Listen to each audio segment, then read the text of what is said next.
Hello बच्चों, आज हम शुरू करते हैं प्रबंध के सिद्धांत का चौथा भाग।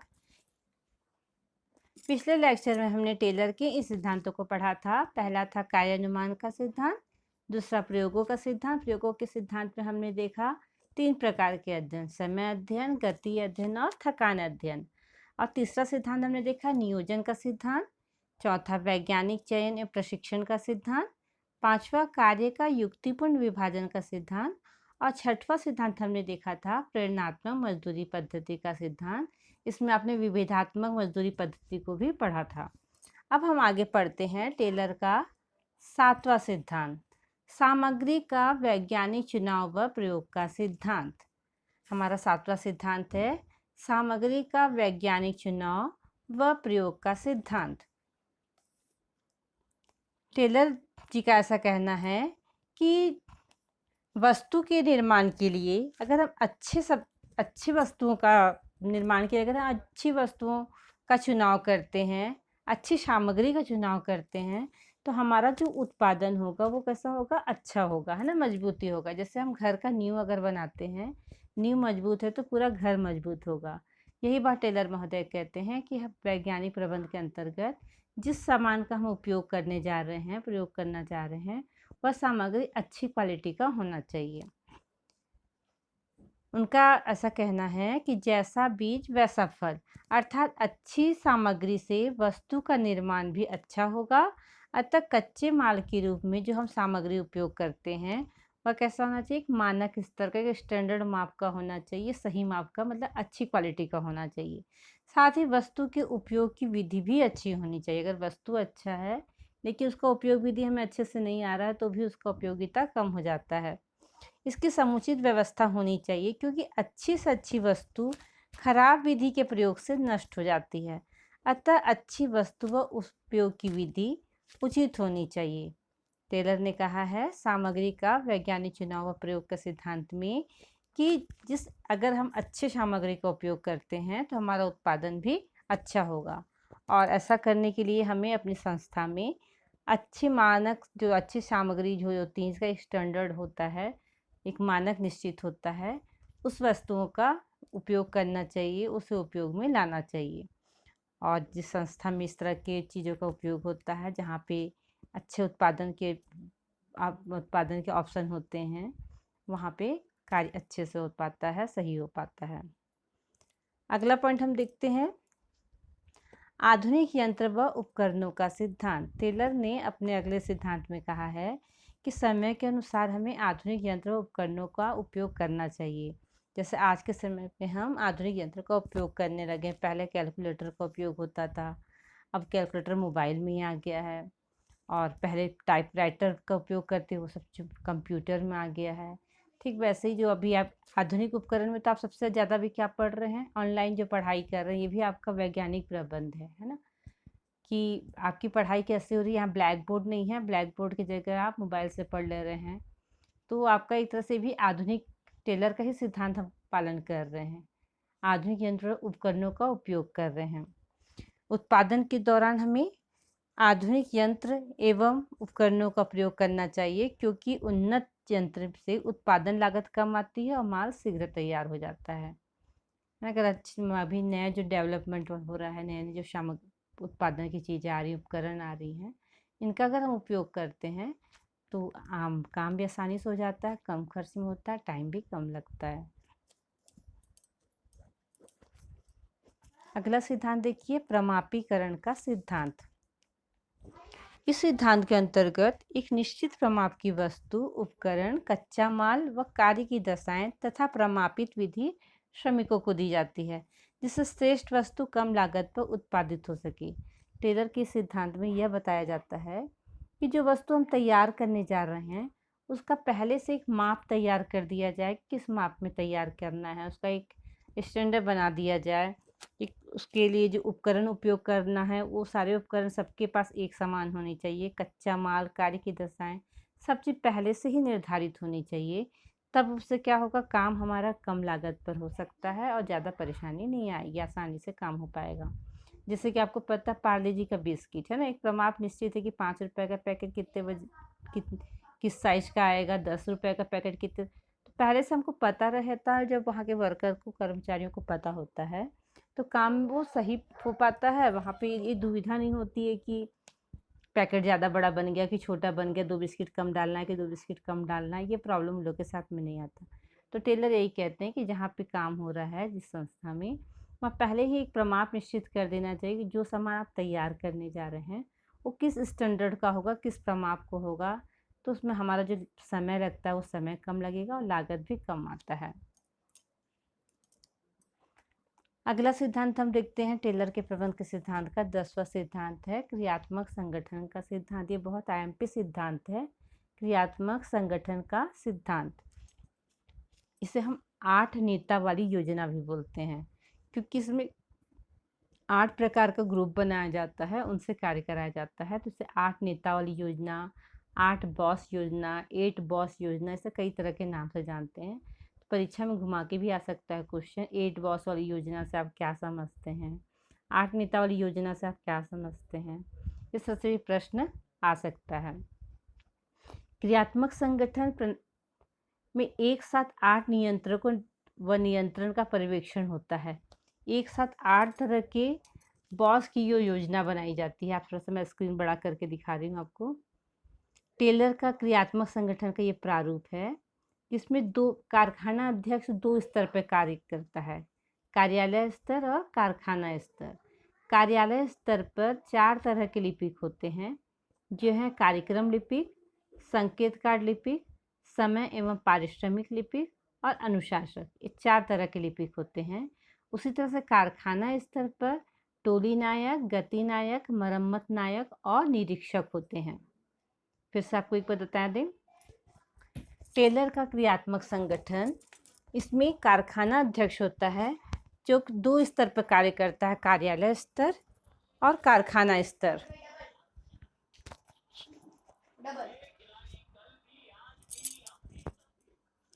और कार्यालय स्तर पर 4 तरह के टोली नायक होते हैं, लिपिक होते हैं, कार्यक्रम लिपिक, संकेत कार्ड लिपिक, समय एवं पारिश्रमिक लिपिक, अनुशासक।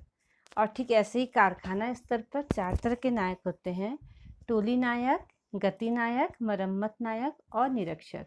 इनका सबका अलग अलग कार्य होता है। ये सारे लोग जो होते हैं क्या होते हैं, ये श्रमिक होते हैं। श्रमिकों में से ही, जिस तरह स्कूल में कैप्टन, वाइस कैप्टन, क्रीड़ा सचिव, सांस्कृतिक सचिव चुना जाता है, उसी तरह से इनका चुनाव होता है और ये अलग अलग कार्य करते हैं। इनकी जो कार्य होते हैं मैं एक बार बताऊंगी आपको। पहला आप देख रहे हैं कार्यक्रम लिपिक। कार्यक्रम लिपिक का कार्य होता है योजना विभाग में कार्य करना, उन मार्गों का निर्धारण करना जिससे होकर कच्चा माल आएगा। कार्यक्रम लिपिक का कार्य होता है उन मार्गों का निर्धारण करना जिनसे होकर कच्चा माल आएगा। इसके लिए वो कार्यक्रम लिपिक क्या करता है, मार्ग पत्र तैयार करता है, रास्ता तैयार करता है कि किस तरह से हमारे पास कच्चा माल आएगा। दूसरा आप देख रहे होंगे संकेत कार्ड लिपिक। इसका काम होता है काम करने के लिए आदेश पत्र तैयार करना तथा उसे संबंधित कर्मचारी तक पहुंचाना। संकेत कार्ड लिपिक का कार्य होता है एक आदेश पत्र तैयार करना और उसे संबंधित कर्मचारी तक पहुंचाना। मतलब आपको क्या कार्य करना है इसको संकेत देता है और किसको करना है उसके पास तक पहुंचाने का कार्य कौन करता है, संकेत कार्ड लिपिक। तीसरा आप देख रहे होंगे समय एवं पारिश्रमिक लिपिक। समय एवं पारिश्रमिक लिपिक का कार्य होता है कार्य संबंधित प्रमापित समय और श्रमिकों द्वारा कार्य करने के लिए दिए गए समय का हिसाब रखना एवं उत्पादन की सभी लागत प्रक्रियाओं की गणना करना। संकेत कार्ड जो समय और लागत निरीक्षक जो होता है, समय पारिश्रमिक लिपिक, उसका कार्य होता है, मैं फिर से एक बार बोल रही हूँ, ध्यान से सुनिए। समय एवं पारिश्रमिक लिपिक का कार्य होता है कार्य संबंधी प्रमापित समय और श्रमिकों द्वारा अमुक कार्य करने के लिए दिए गए समय का हिसाब रखना। मतलब उस समय में वो जो श्रमिक है वो कितना कार्य किया उसका हिसाब रखना, उसके हिसाब से उसका पेमेंट तैयार करना। ये काम करता है समय एवं पारिश्रमिक लिपिक, जिसे हम लोग बाबू कहते हैं ना, जो मतलब बाबू जो क्लर्क होते हैं जो पेमेंट तैयार करते हैं, वो वाला काम कौन करता है, समय एवं पारिश्रमिक लिपिक। और साथ ही उसका काम क्या रहता है, उत्पादन की लागत सभी प्रक्रियाओं की गणना, उत्पादन में जो जो लागत लगा है, जितना खर्च आया है, उसकी गणना करने का काम भी समय एवं पारिश्रमिक लिपिक करता है। और चौथा हम देखते हैं अनुशासक लिपिक। अनुशासक लिपिक जो होता है वो कार्य स्थल पर अनुशासन बनाए रखने का काम करता है, झगड़ों का निपटारा करता है और साथ ही दंड की व्यवस्था भी करता है। अनुशासक कार्यस्थल पर अनुशासन बना के रखता है, झगड़ों का निपटारा करता है और साथ ही क्या करता है, वो दंड की व्यवस्था करने का भी कार्य करता है। आपके सामने चार मतलब चार लिपि के कार्य मैंने बताया, फिर से एक बार सुन लीजिए अगर क्लियर नहीं होता है तो। पहला है कार्यक्रम लिपिक। इनका काम है उन मार्गों का निर्धारण करना जिनसे होकर कच्चा माल आएगा। नाम से आप क्लियर हो रहा होगा। कार्यक्रम लिपिक, उनका क्या काम है, उन मार्गों का निर्धारण करना जिनसे होकर कच्चा माल आएगा। उसके लिए मार्ग पत्र तैयार करना कि हमारे पास माल कहाँ से आएगा, कच्चा माल किस प्रकार आ रहा है। दूसरा देखिए संकेत कार्ड लिपिक। इसका काम होता है काम करने के लिए आदेश पत्र तैयार करना और उसे संबंधित कर्मचारी तक पहुंचाना ताकि वह कार्य करना प्रारंभ कर सके। तीसरा लिपिक है समय एवं पारिश्रमिक लिपिक। ये भी आपके नाम से क्लियर हो रहा होगा। इसके समय टाइम देखना, पारिश्रमिक बताना मतलब कितना पेमेंट उसे मिलना चाहिए। तो इसका कार्य रहता है कार्य संबंधित प्रमापित समय और श्रमिकों द्वारा कार्य करने के लिए दिए गए समय का हिसाब रखना एवं उत्पादन में की लागत में सभी क्रियाओं की गणना करना। उत्पादन करने में जो जो लागत लगता है उनकी गणना करने का कार्य कौन करता है, समय एवं पारिश्रमिक लिपिक। चौथा लिपिक है अनुशासक लिपिक। अनुशासक भी नाम से आपको समझ में आ रहा होगा। अनुशासक मतलब अनुशासन बनाए रखने वाला लिपिक। इसका काम होता है कार्यस्थल पर अनुशासन बनाए रखना, झगड़ों का निपटारा करना और साथ ही दंड की व्यवस्था करना। ये चार तरह के लिपिक कैसे स्तर पे हैं, ये कार्यालय स्तर पर होते हैं। और कारखाना स्तर पे चार तरह के होते हैं। वो होते हैं टोली नायक, गति नायक, मरम्मत नायक और निरीक्षक। तो टोली नायक का कार्य होता है कार्य के लिए श्रमिकों, मशीनों, साधनों एवं औजारों इत्यादि की व्यवस्था करना। टोली नायक का काम होता है कार्यस्थल में श्रमिक के लिए मशीन, साधन, औजार इत्यादि की व्यवस्था करना। गति नायक का कार्य होता है उत्पादन की योजनाबद्ध रफ्तार बनाए रखना, देरी के कारणों को खोजना और उनको दूर करना। गति नायक क्या करता है कि काम का जो स्पीड है वो किस तरह से चल रहा है उसका देखना, अगर कोई अवरोध आ रहा है, कोई परेशानी आ रही है तो उससे उस रुकावट को दूर करना। तीसरा लिपिक है हमारे सामने मरम्मत नायक। तीसरा नायक है हमारा मरम्मत नायक। मरम्मत नायक का काम होता है मशीनों का रख रखाव करना, उसमें सफाई की व्यवस्था करना, टूट फूट अगर है तो उसकी मरम्मत करना, मशीन के दुरुपयोग को रोकना। अगर मशीन का दुरुपयोग हो रहा है तो उसे रोकने का भी कार्य कौन करता है, मरम्मत नायक। और फिर लास्ट हम देखते हैं निरीक्षक। निरीक्षक का काम क्या रहता है, निर्मित वस्तु की प्रमाप के अनुसार जांच करना एवं गुण नियंत्रण व्यवस्था को लागू करना। मतलब जो चीज़ हम बना रहे हैं, जो सामान का उत्पादन हो रहा है, उसकी क्वालिटी में कोई प्रॉब्लम तो नहीं आ रहा है, उसकी क्वालिटी का स्तर कैसा है, इसका निरीक्षण करने का कार्य कौन करता है, निरीक्षक करता है। इस प्रकार से कारखाना अध्यक्ष के अंतर्गत कितने लोग कार्य करते हैं, 8 लोग। इसलिए इसे कहा जाता है 8 नेताओं वाली योजना। ये 8 लोग जो रहते हैं वो कैसे रहते हैं, श्रमिकों के बीच से ही चुने गए होते हैं और इनके अंदर में कार्य किया जाता है। ये टेलर का बहुत आईएमपी सिद्धांत है और एग्ज़ाम की दृष्टि से भी आईएमपी सिद्धांत है, टेलर का क्रियात्मक संगठन। हमारे दैनिक जीवन में भी इस तरह का संगठन देखने को मिलता है। आप लोग स्कूल में भी वो देखते हैं, है ना, सांस्कृतिक सचिव, क्रीड़ा सचिव और कौन सा सचिव होता है, अनुशासक, है ना, स्कूल नायक, वाइस कैप्टन, ये सब भी क्या होते हैं हमारे एक तरह से क्या है, ये टेलर के सिद्धांत के अनुसार ही कार्य करने वाले लोग होते हैं। चलिए हम आप आगे देखते हैं।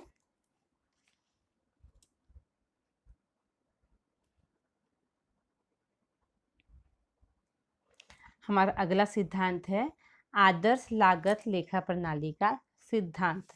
आदर्श लागत लेखा प्रणाली का सिद्धांत।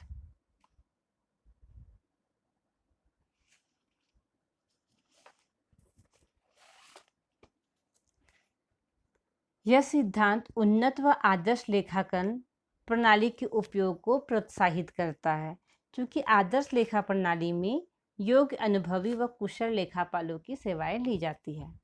टेलर का यह सिद्धांत क्या बताता है कि हमारी जो संस्था है, जहाँ पे कार्य हो रहा है, जहाँ श्रमिकों द्वारा कार्य किया जा रहा है, वहाँ पे उन्नत व आदर्श लेखाकर्म प्रणाली का उपयोग होना चाहिए।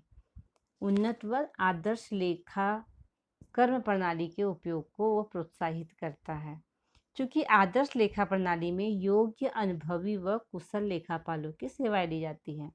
तो जो आदर्श लेखा प्रणाली होता है, उसमें किस तरह के लोगों का उपयोग होता है? योग्य, अनुभवी व कुशल लेखापाल, मतलब कि जिसके पास में योग्यता हो लेखा करने का, जो कुशल हो, ऐसे लोगों को इस कार्य में रखा जाता है आदर्श लेखा प्रणाली सिद्धांत के अंतर्गत। और लास्ट हम पढ़ने जा रहे हैं सिद्धांत इनका मानसिक क्रांति का सिद्धांत। ये भी एक आईएमपी सिद्धांत है, मानसिक क्रांति का सिद्धांत। मानसिक क्रांति का सिद्धांत हमारे नाम से क्लियर होना चाहिए कि जब तक श्रमिकों के दिमाग में खुद से ये बात नहीं आए कि मैं संस्था के लिए और संस्था मेरे लिए, जो कि हमने फेयोल के सिद्धांत में पढ़ा था, मैं और हम के सिद्धांत के नाम पर, वही सिद्धांत यहाँ है मानसिक क्रांति के नाम से, मानसिक क्रांति का सिद्धांत। मतलब कर्मचारी उपक्रम के लिए है, संस्था के लिए, और संस्था किसके लिए? कर्मचारी के लिए। ये बात जब खुद से अपने मन से नहीं आता है, तब तक हमारे मन में मानसिक क्रांति नहीं हो सकती। अगर आप पढ़ते समय ये सोच के पढ़ रहे हो कि पढ़ाई मेरे लिए है, मैं पढ़ाई के लिए हूँ, है ना, मतलब मेरे को अच्छा जॉब करना है, अच्छी लाइन पे जाना है, हमारा अच्छा फ्यूचर बनाना है, इसलिए हमारे लिए पढ़ाई ज़रूरी है। इसके लिए जब तक आपके मन में मानसिक क्रांति नहीं आएगी, आप नहीं कर पाओगे। आपके मन में बात आ जाना चाहिए कि मेरा पढ़ना बहुत ज़रूरी है, मुझे अच्छे से पढ़ाई करना बहुत अनिवार्य है मेरा, क्योंकि अगर मैं पढ़ूंगा तो भी मैं आगे बढ़ूंगा, अब मैं आगे बढ़ूंगा तो मेरा देश आगे बढ़ेगा। कुल मिला के पढ़ाई ज़रूरी है ना। मेरे कहने का मतलब ये है कि मन से हमारे मन में आना चाहिए, मानसिक क्रांति मन में आ जाना चाहिए कि हमें अच्छी पढ़ाई करनी है। तो यही बात टेलर महोदय भी कहते हैं कि कर्मचारी उपक्रम के लिए है व उपक्रम कर्मचारी के लिए है। अतः समस्त कर्मचारी अपनी आपसी वैमनस्यता व भेदभाव को समाप्त कर मात्र उपक्रम के हित में कार्य करें। आपस में अगर जो भी छोटी मोटी दुश्मनी होती है, मनमुटाव होते हैं, इन सारी मनमुटावों को संस्था में दूर करके उनका एकमात्र उद्देश्य क्या होना चाहिए? संस्था का प्रगति, संस्था का ये सफलता, ये मन में आना चाहिए। इस सिद्धांत के अंतर्गत मालिक व मजदूर एक होकर सामूहिक हित व लाभ की योजना बनाते हैं। जिनका उद्देश्य एक अकेला अपना फायदा न करके किसका करना है? सामूहिक हित का ध्यान रखकर ये कार्य करते हैं। इस प्रकार सभी के मन में उपक्रम के प्रति क्या होता है? हित की भावना आती कि हमारा जो उपक्रम है वो आगे बढ़ना चाहिए, इसलिए इसे मानसिक क्रांति का सिद्धांत कहते हैं। इसके साथ साथ यह श्रम, इसका मतलब ये कहना रहता है कि यहाँ पर जो श्रमिक वर्ग रहते हैं और प्रबंध वर्ग रहते हैं, मतलब अधिकारी वर्ग रहते हैं, इनमें आपस में टकराव नहीं होता, ये सहयोगी बनकर कार्य करते हैं। एक बार फिर से मानसिक क्रांति का सिद्धांत क्लियर करती हूँ आपको। ये तो आपको शायद समझ में आ गया होगा। मानसिक क्रांति का सिद्धांत मतलब मन से क्रांति करने का सिद्धांत है ना, मतलब तैयार हो जाना कि संस्था मेरे लिए है और मैं संस्था के लिए हूँ। ये भावना से जब कार्य किया जाता है तो उसे हम बोलते हैं मानसिक क्रांति का सिद्धांत। यहाँ पे जो आपसी वैमनस्यता होती है, आपसी मनमुटाव होते हैं, हर जगह रहता है ना, हर संस्था में कुछ लोगों के बीच में मिसअंडरस्टैंडिंग होती रहती है। तो उन सारी बातों को किनारे करके एकमात्र उद्देश्य क्या होता है कि हमें हमारी संस्था के बारे में सोचना है, हमारा संस्था आगे बढ़ना चाहिए।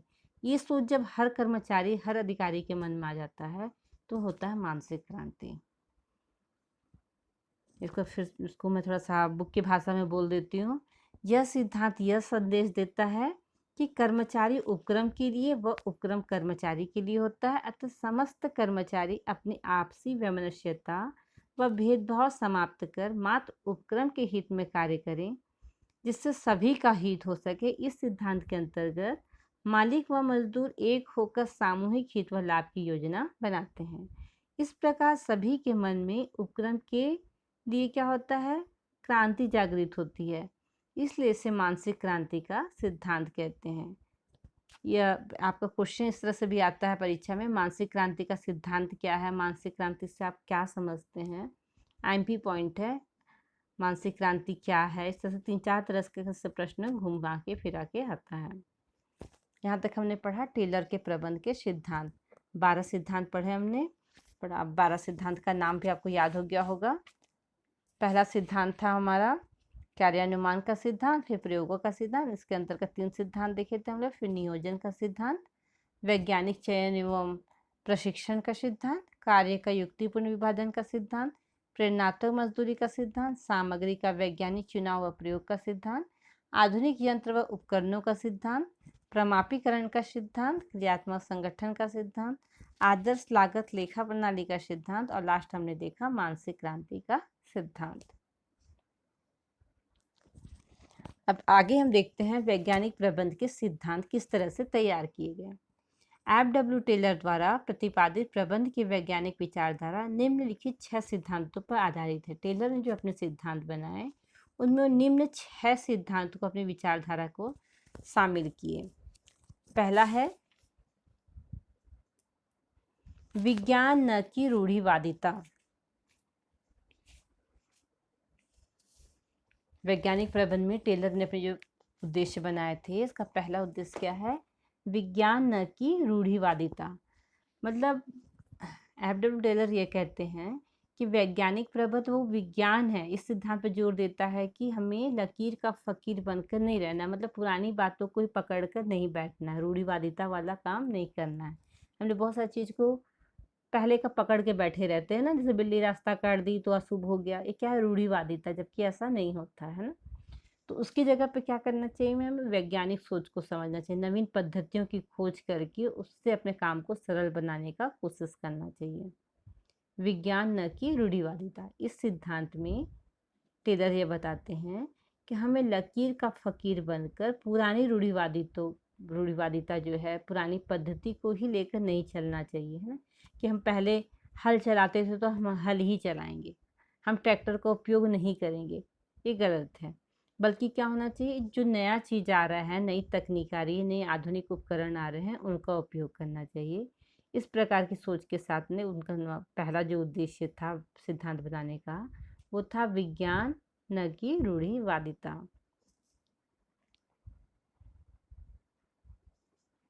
दूसरा है मैत्री न कि मतभेद। इस सिद्धांत के अनुसार संस्था के अंदर ऐसा वातावरण बनाया जाना चाहिए जिससे श्रमिक वर्ग और प्रबंधक वर्ग दोनों एक दूसरे को अपने लिए अनिवार्य समझे। अगर मान लीजिए सिर्फ श्रमिक हैं, वहाँ प्रबंधक नहीं है तो भी कार्य नहीं हो पाएगा, और सिर्फ प्रबंधक या श्रमिक नहीं है तो भी कार्य नहीं हो पाएगा। इसलिए दोनों एक दूसरे के लिए क्या है? अनिवार्य हैं। तो इस सिद्धांत के अनुसार संस्था में ऐसा वातावरण बनना चाहिए जिससे श्रमिक और अधिकारी दोनों एक दूसरे की क्या बन जाए? पूरक बन जाए, मतलब एक दूसरे के काम बिना काम न चले, इस तरह की स्थिति है। टेलर ने ऐसी अवस्था को क्या कहा है? मानसिक क्रांति नाम दिया। अभी हम पढ़ रहे थे ना मानसिक क्रांति, तो जब ऐसी स्थिति आती है उसको हम क्या बोलते हैं?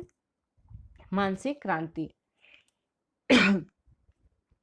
उनका विश्वास है कि यदि दोनों पक्षों में मानसिक क्रांति आ जाए तो उनके सभी झगड़े समाप्त हो जाएंगे, और इससे क्या होगा? दोनों वर्गों को अधिक लाभ की प्राप्ति होगी। अगर श्रमिक वर्ग और प्रबंधक वर्ग दोनों के मन में ये बात आ जाए कि हम दोनों एक दूसरे के बिना काम नहीं कर सकते, तो क्या हो जाएगा? मानसिक क्रांति, है ना।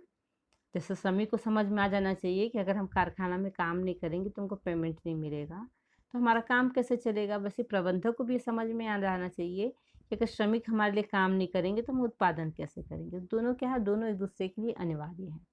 तो अगर इस तरह की भावना आ जाती है, दोनों में मैत्री हो जाता है, न कि मतभेद, मतलब मतभेद दूर हो जाता है, तो वहाँ पे क्या होता है? वैज्ञानिक प्रबंध का सिद्धांत लागू किया जा सकता है, वो मानसिक क्रांति आ जाती है वहाँ पे। तीसरा पॉइंट देखते हैं वैज्ञानिक प्रबंध में टेलर का योगदान का। तीसरा पॉइंट है सहयोग न कि व्यक्तिवाद। इस सिद्धांत के अनुसार सभी व्यक्तियों द्वारा की जाने वाली क्रियाएं आपसी सहयोग से की जाना चाहिए, जो आपस की सहयोग वाली भावना है उससे की जानी चाहिए। टेलर ने सुझाव दिया है कि प्रमापों का निर्धारण प्रबंधक व श्रमिक सामूहिक रूप से करें, इससे भागीदारी बढ़ती है और भागीदारी से जिम्मेदारी बढ़ती है। टेलर ये कहते हैं कि आपस में कैसा होना चाहिए? सहयोग का भावना होना चाहिए, और जो भी चीज़ किया जा रहा है, जो भी संस्था में किया जा रहा है, वो कैसा होना चाहिए? आपसी सहमति से होना चाहिए, अब श्रमिक वर्ग और प्रबंधक वर्ग दोनों को शामिल होना चाहिए उसमें। जैसे किसी चीज़ का हम लोग प्रमाप तैयार कर रहे हैं, प्रमाप शब्द शायद आपको ज़्यादा अच्छे से समझ में नहीं आ रहा हो तो मैं बताती हूँ। प्रमाप मतलब एक नाप तैयार करना। इस एग्जाम्पल ग्रुप में जैसे बिस्किट में बताई थी कि 5 रुपए के बिस्किट में कितना बिस्किट रहेगा, 10 रुपए में कितना रहेगा, वो प्रमाप होता है, एक नाप तैयार करना। तो इस तरह का जब हम नाप तैयार करते रहें, एक स्टैंडर्ड बनाते रहें, तो श्रमिक वर्ग अधिकारी वर्ग दोनों को शामिल करना चाहिए, उनकी बात को भी सुनना चाहिए। श्रमिक वर्ग की बात को भी सुनकर हमें कार्य का प्रमाप तैयार, जैसे मान लीजिए कि एक प्रमाप ये भी हो सकता है कार्य का समय निर्धारित करने का प्रमाप, कि 8 बजे से लेकर 4 बजे तक का काम होना चाहिए।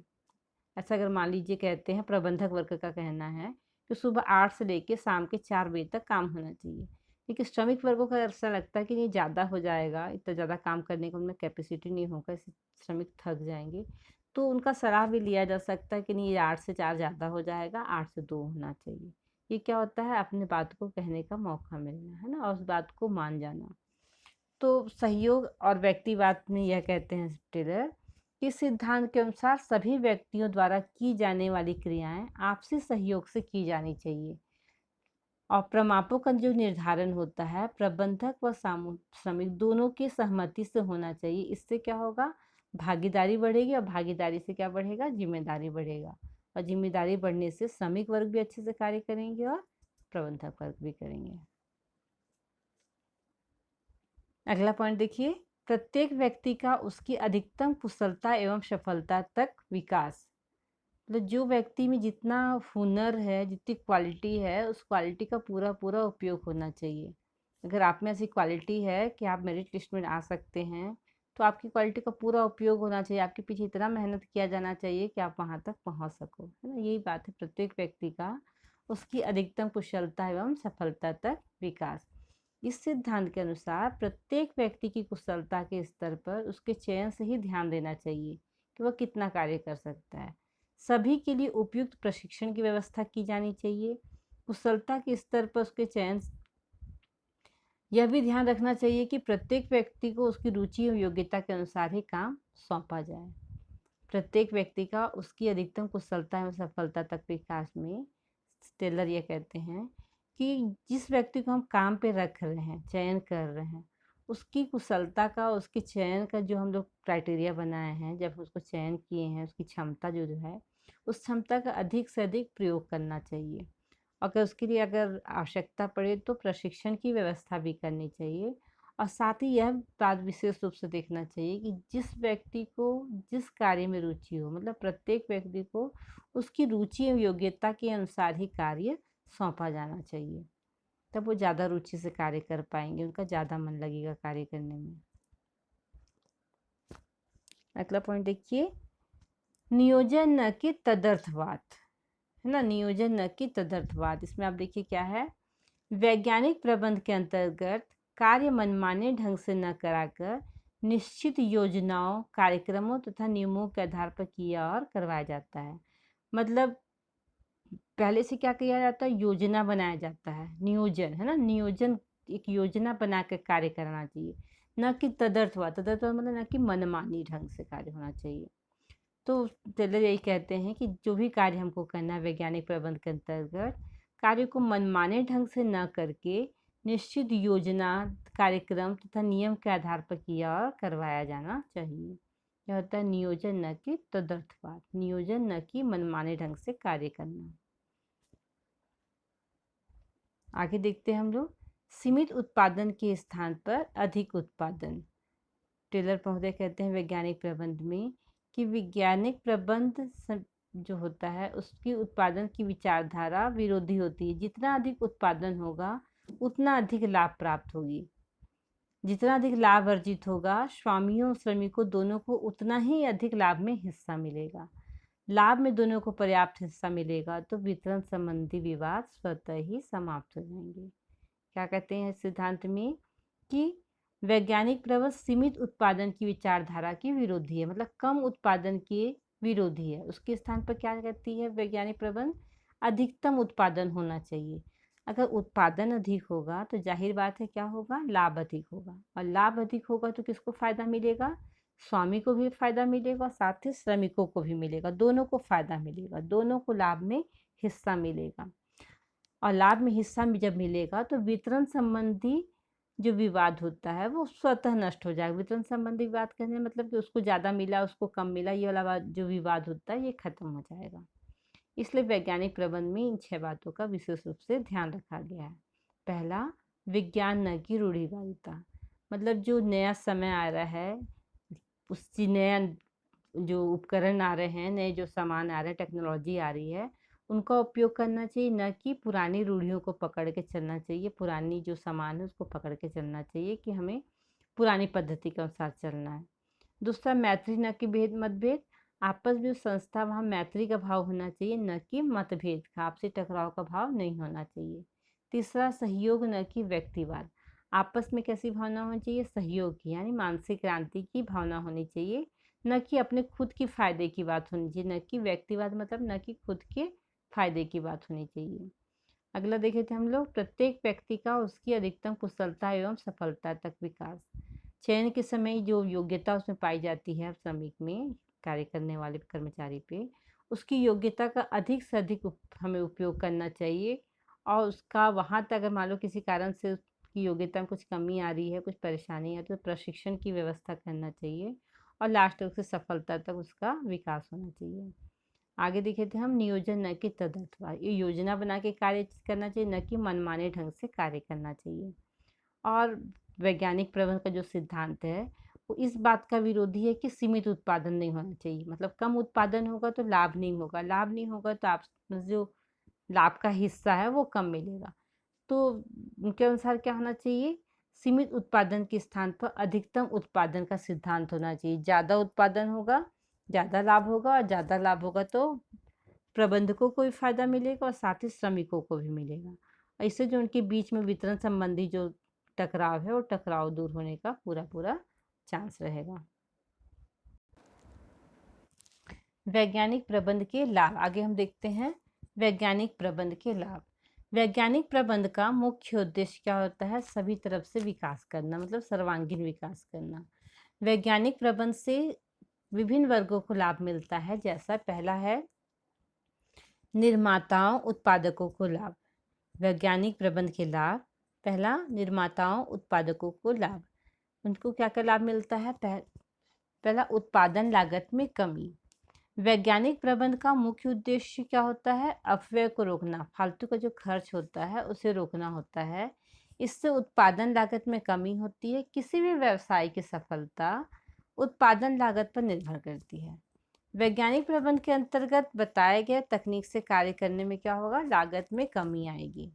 पहला पॉइंट, पहला लाभ होता है निर्माता उत्पादकों को कि उनकी उत्पादन लागत में कमी आती है। वैज्ञानिक प्रबंधन का जो उद्देश्य होता है वो पहला उद्देश्य उसका क्या है? लागत में कमी करना, खर्च में कमी करना।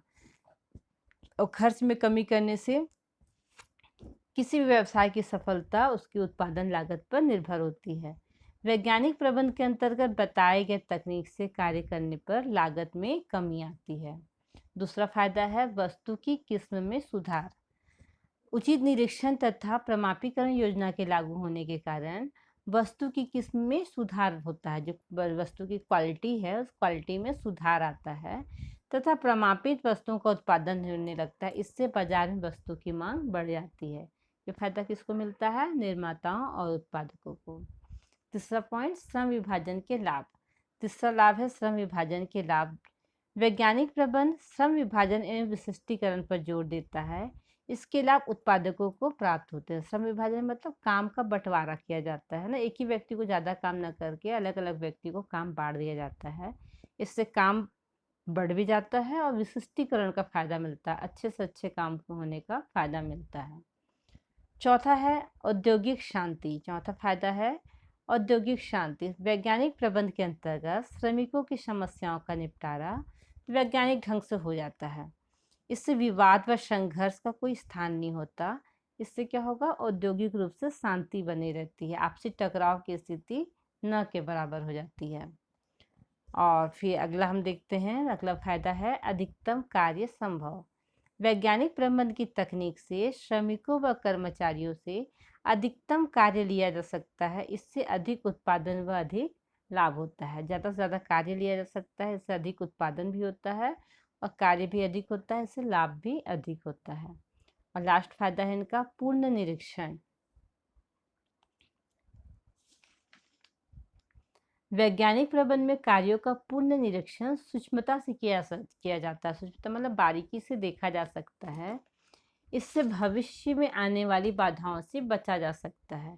वैज्ञानिक प्रबंध के द्वारा अगर कार्य किया जाता है तो निर्माता को क्या फ़ायदा मिलता है, वो लगातार इसका निरीक्षण कर पाते हैं कि कार्य किस ढंग से किया जा रहा है, और इससे भविष्य में कोई बाधा आने वाली है, कोई परेशानी वाली आने वाली है तो उससे बचा जा सकता है, उसे दूर किया जा सकता है पहले से प्लानिंग करके।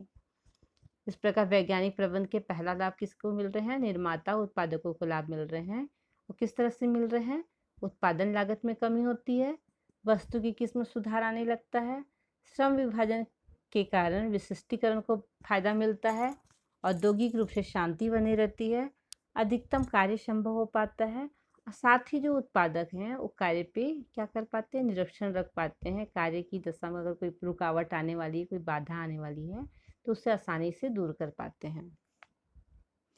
दूसरा फायदा मिलता है श्रमिकों को लाभ। वैज्ञानिक प्रबंध का लाभ श्रमिकों को किस तरह से मिलता है, पहला उनकी आय में वृद्धि होती है। वैज्ञानिक प्रबंध एवं तकनीक से कार्य पद्धति में श्रमिकों की कार्य क्षमता बढ़ जाती है, इससे उनकी आय में वृद्धि होती है। और एक अनुसंधान द्वारा यह निष्कर्ष निकाला गया है कि वैज्ञानिक तरीके से कार्य करने से श्रमिकों की जो कार्य क्षमता है वो 30% से कहाँ तक पहुँच गई है, 100% तक पहुँच गई है। और 100 में कार्य क्षमता बढ़ी है मतलब उनकी आय में भी वृद्धि हो गई है। अगर कार्य ज़्यादा करेंगे तो नो डाउट उनकी आय में भी वृद्धि होगा, है ना। तो आय में वृद्धि हो गई, कितना हो गई है आय में वृद्धि, 30% से लेकर 100% तक।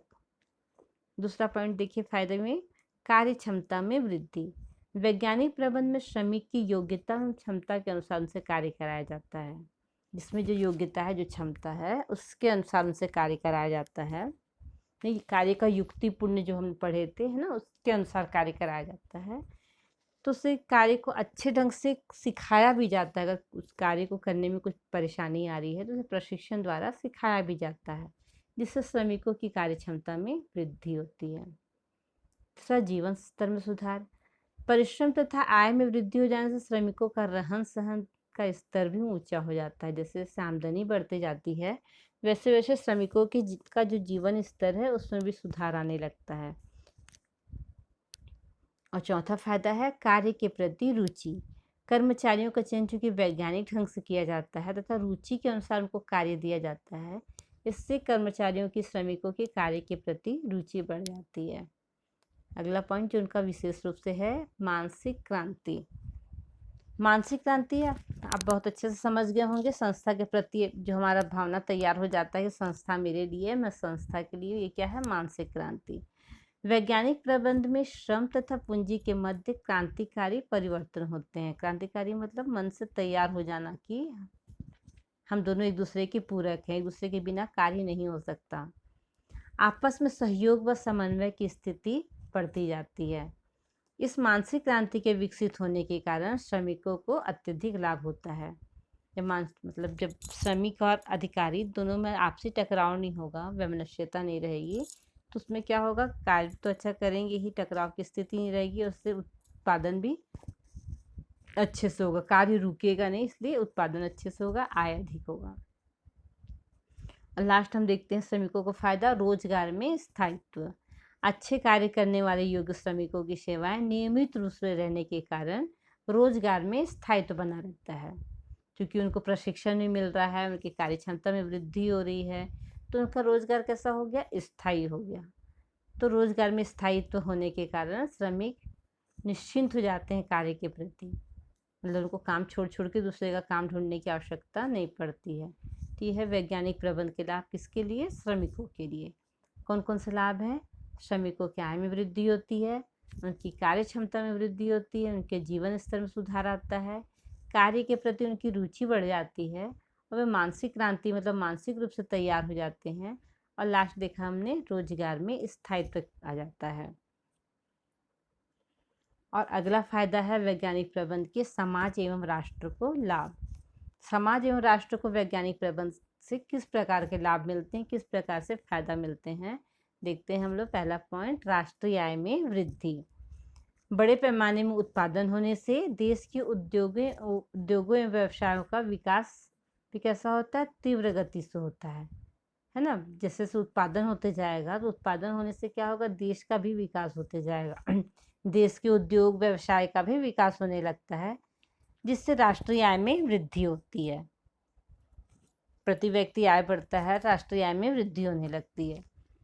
दूसरा देखिए लाभ, अब उपभोक्ताओं को लाभ।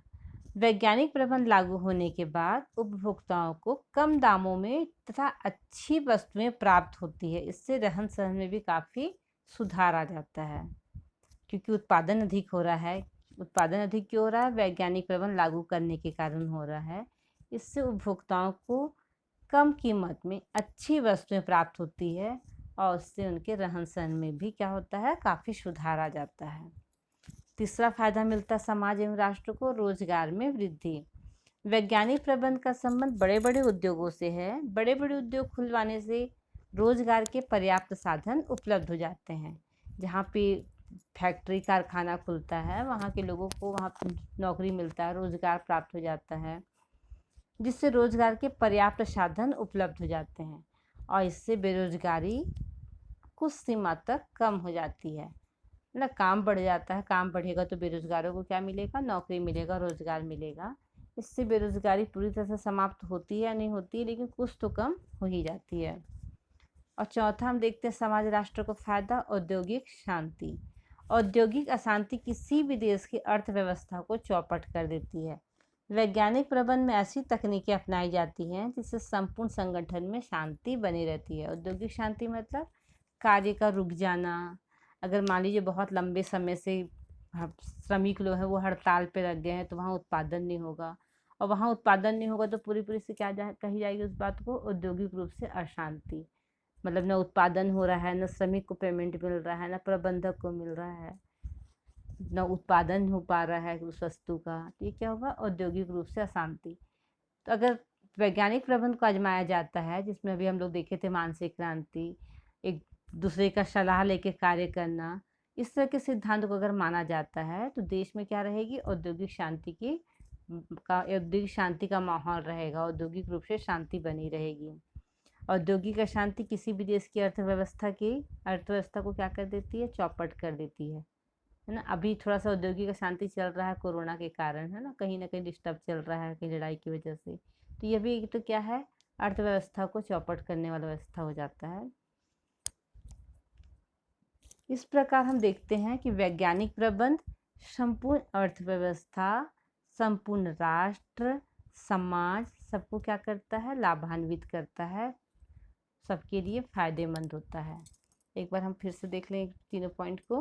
वैज्ञानिक प्रबंध के लाभ, निर्माताओं उत्पादकों को लाभ मिलता है, श्रमिकों को लाभ मिलता है इससे, और साथ ही समाज एवं राष्ट्र को भी लाभ होता है।